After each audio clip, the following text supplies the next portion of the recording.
Good evening student. आज हम start करेंगे स्ट्रेस स्ट्रेन डायग्राम। कल हमने क्या डिस्कस किया था? स्ट्रेस और स्ट्रेन में relation with the help of Hooke's law. Hooke's law की सहायता से स्ट्रेस और स्ट्रेन में हमने एक रिलेशन बनाया था। आज हम उसी रिलेशन को ग्राफ के माध्यम से समझाने जा रहे हैं।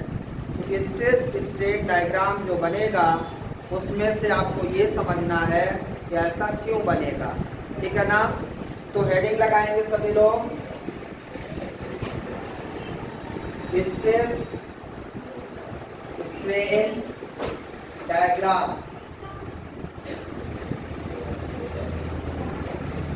स्ट्रेस स्ट्रेन डायग्राम,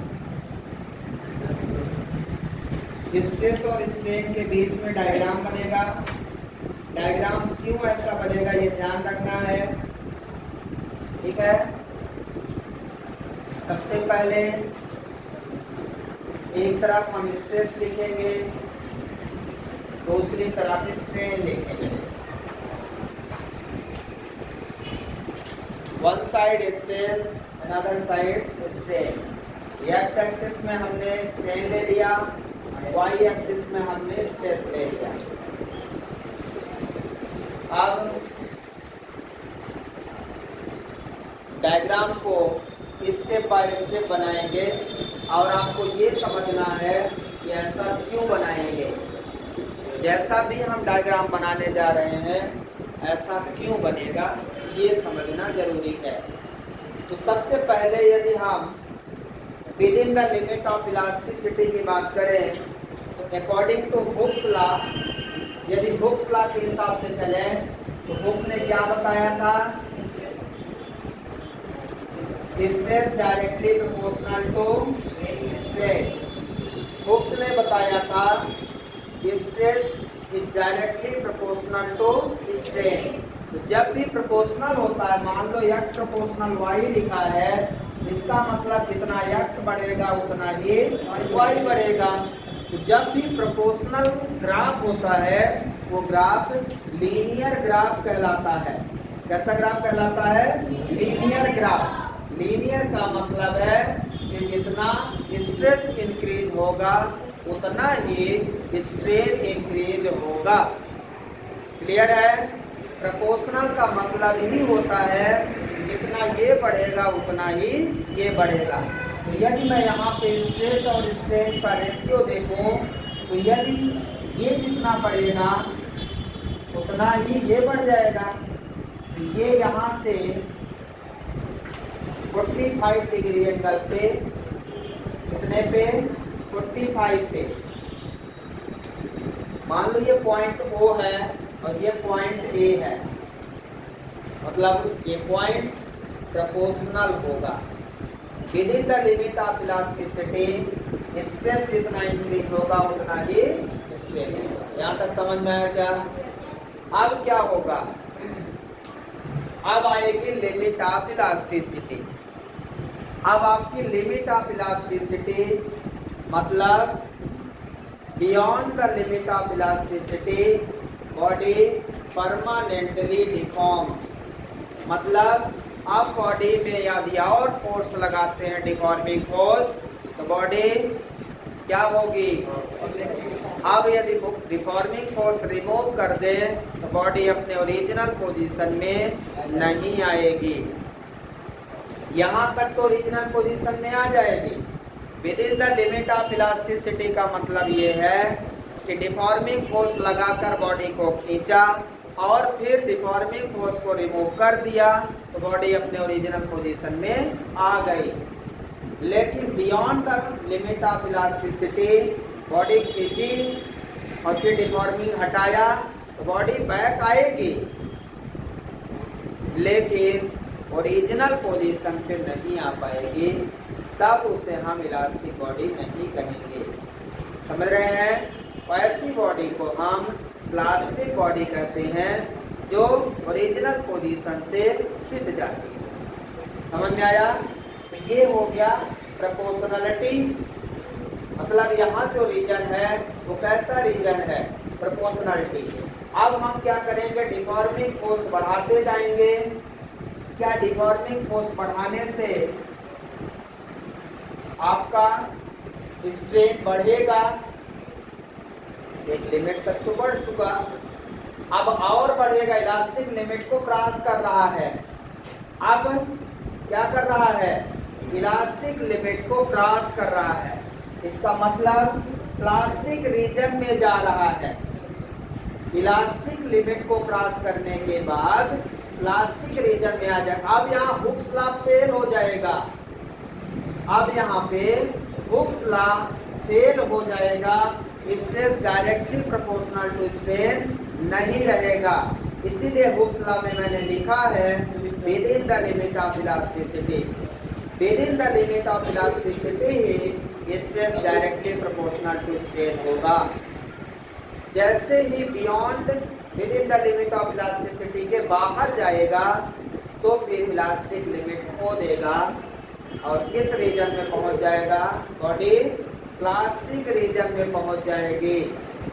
इसका मतलब ये है कि अब डिफॉर्मिंग फोर्स हटाने के बाद बॉडी अपने ओरिजिनल पोजीशन में नहीं आएगी। मतलब स्ट्रेस बढ़ाने के बाद एक रीजन बी रीजन आएगा जहां बॉडी प्लास्टिक रीजन में पहुंच जाएगी।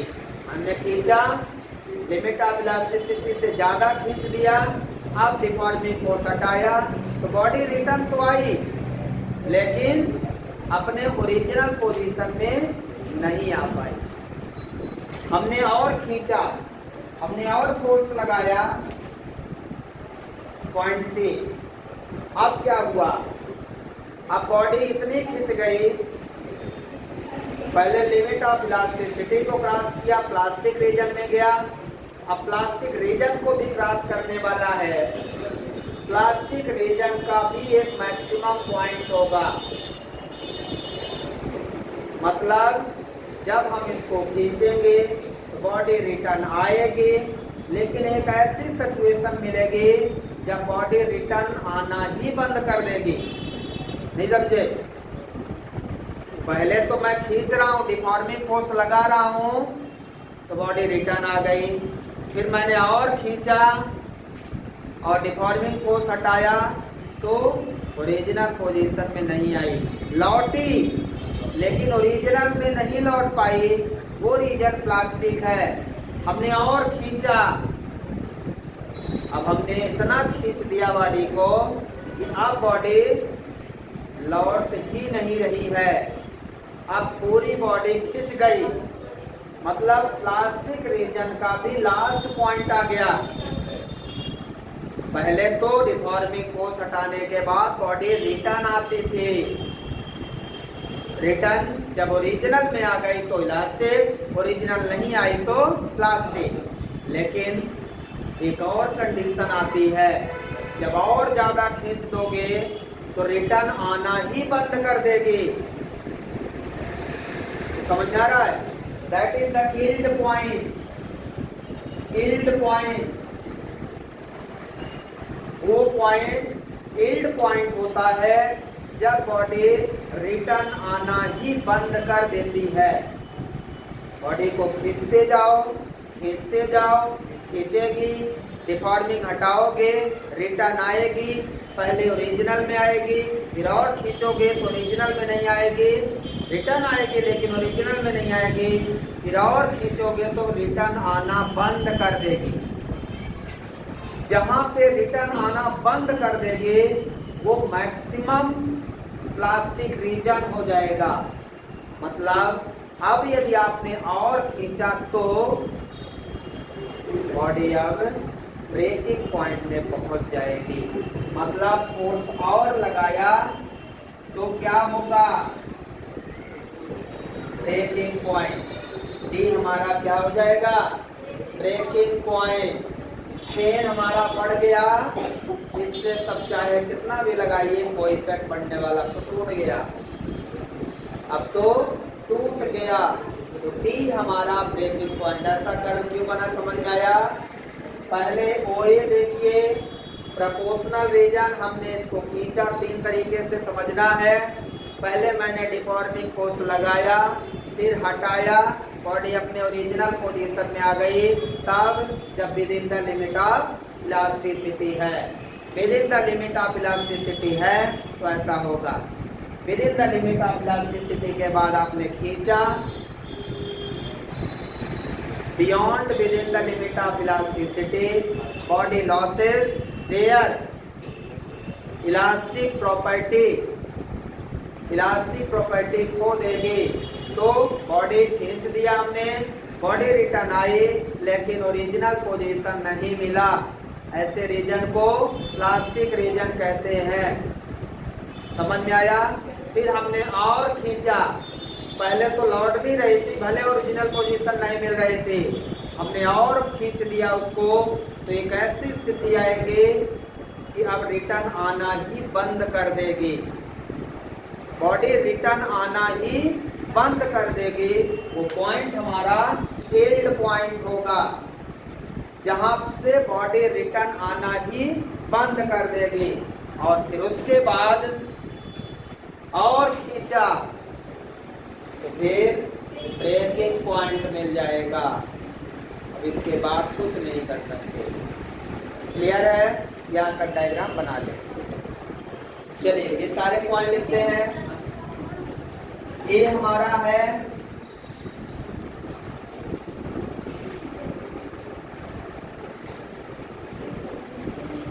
हमारा ये जो पॉइंट है वो प्रोपोर्शनलिटी लिमिट है।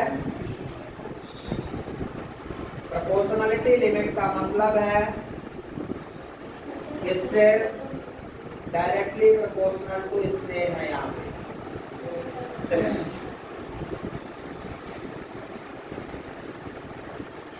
बी हमारा इलास्टिक लिमिट है।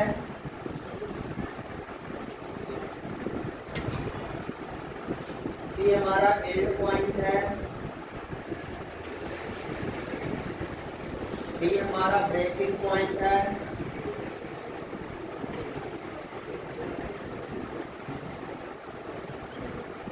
ओपी हमारा इलास्टिक रीजन है। एडी हमारा प्लास्टिक रीजन।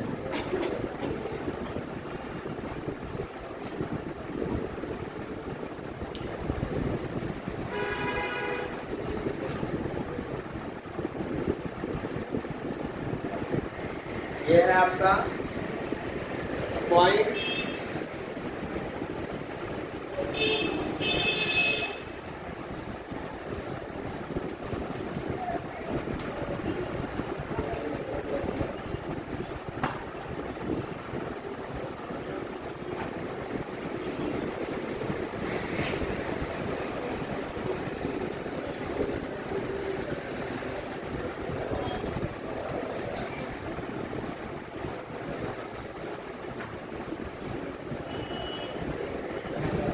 तो यहाँ से प्रोपोर्शनलिटी लिमिट है, इलास्टिक लिमिट है मैक्सिमम।